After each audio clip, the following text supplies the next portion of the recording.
Hello world, Colin here with Harness Money. Every single person needs an HSA, a health savings account. I just got my first bill and hopefully my last bill from my recent trip to the hospital. I had appendicitis, and basically that means that there was an infection or something was wrong with my appendix, and they had to go in and remove my appendix. I don't know if your appendix really does anything in the human body, but it's not essential for any person to live. So here in the States, they removed it and everything went fine. And it was a great visit to the hospital. I think it was a wonderful hospital. I had a great experience, but it was full-blown surgery. So you have to go into the hospital, into the ER, they evaluate you, they do all the tests, and then you have to go to surgery. There's a general surgeon, and you have to be put under anesthesia through the anesthesiologist, and then you have to come out and get a little bit of recovery time in the hospital. So I would say, all in all, I was at the hospital for about 2 full days, 2.5 days maximum from when I went in. I went in the evening and then I came out the next couple days later after that. And I was so thankful that I had a good experience. Everything went smoothly. There were no complications. But I just got my first bill from the hospital, and I wanted to talk about one of the financial tools that I have been using for a long, long time. And I think that every single person should have one of these accounts.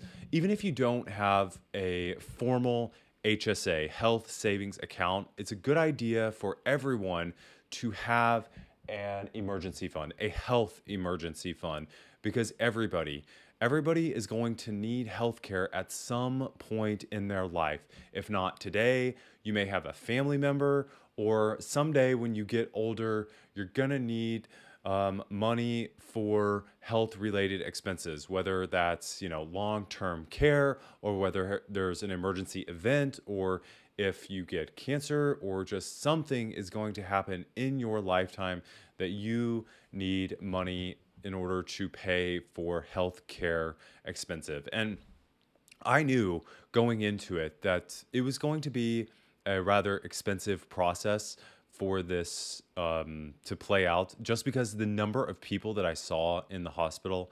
I was kind of keeping track, like, okay, I saw this person, now I saw this person.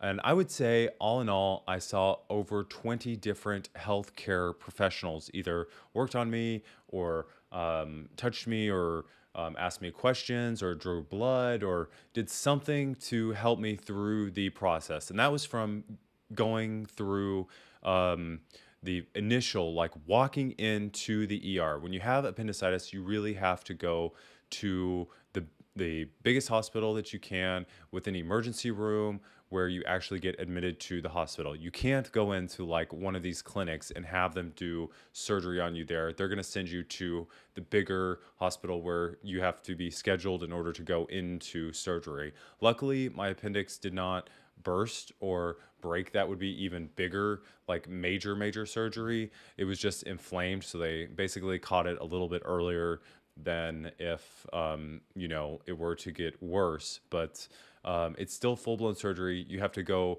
to the ER, check in with the ER, and go through the entire hospital process. So that's what I did. And based on that, I just got the bill. So the entire total for the whole thing was over $30,000 for my hospital stay. And that was about 2.5 days. And you know what? Honestly, I was kind of expecting about that much. I was expecting a big bill. Now, luckily, I have health insurance through my employer.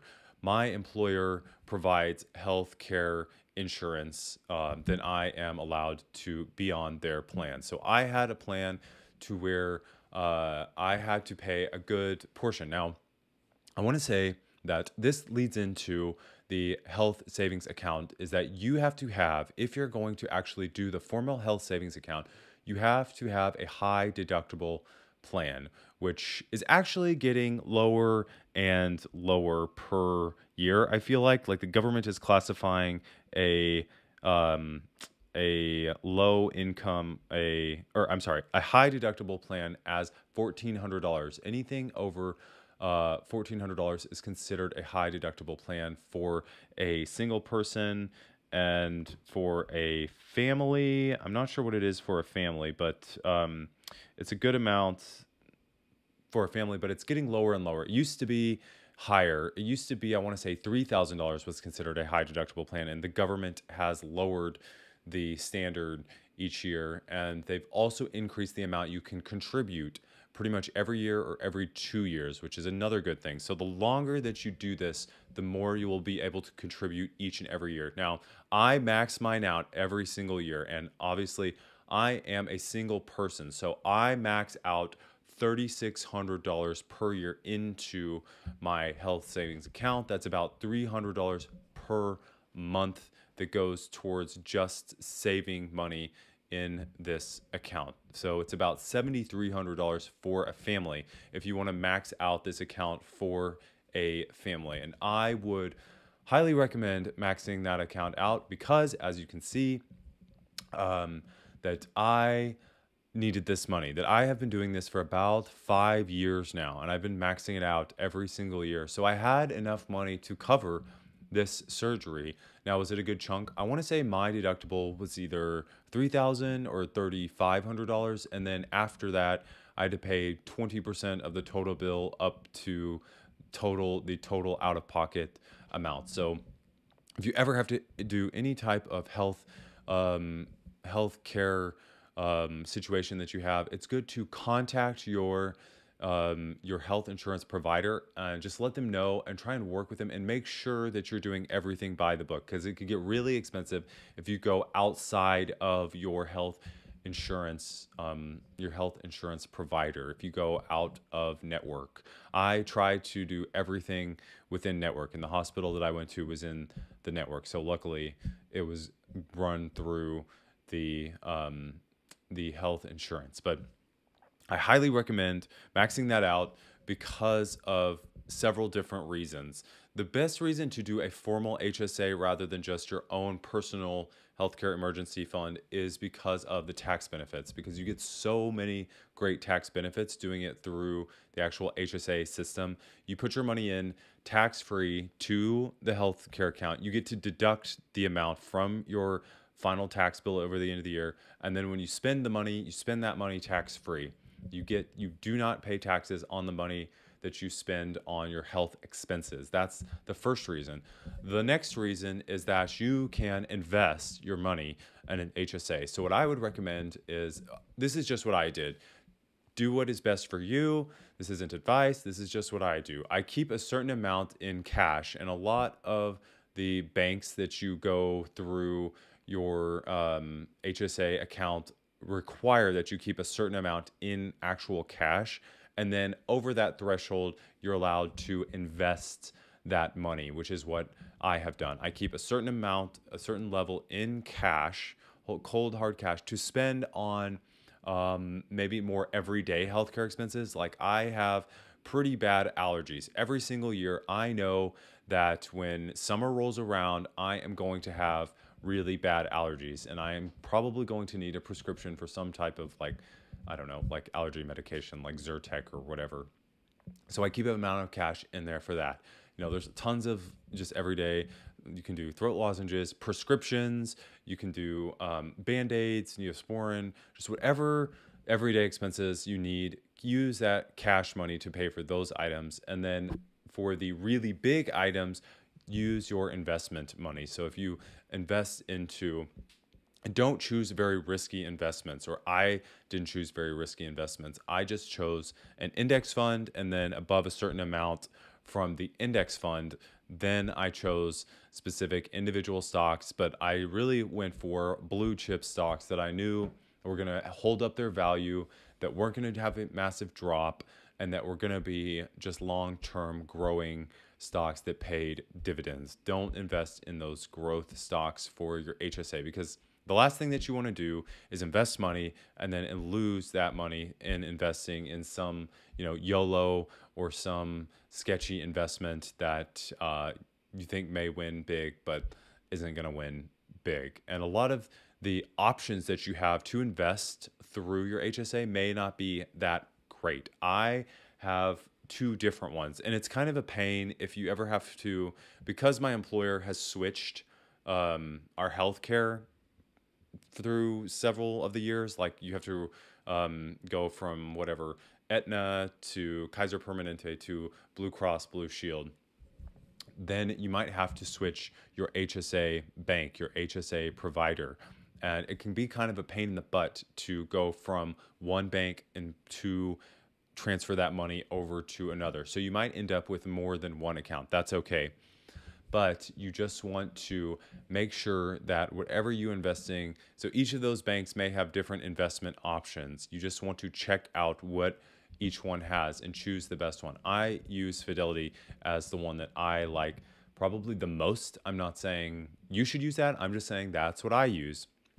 And it has really worked out well for me. But I always keep a certain amount of cash and then invest the rest on top of that.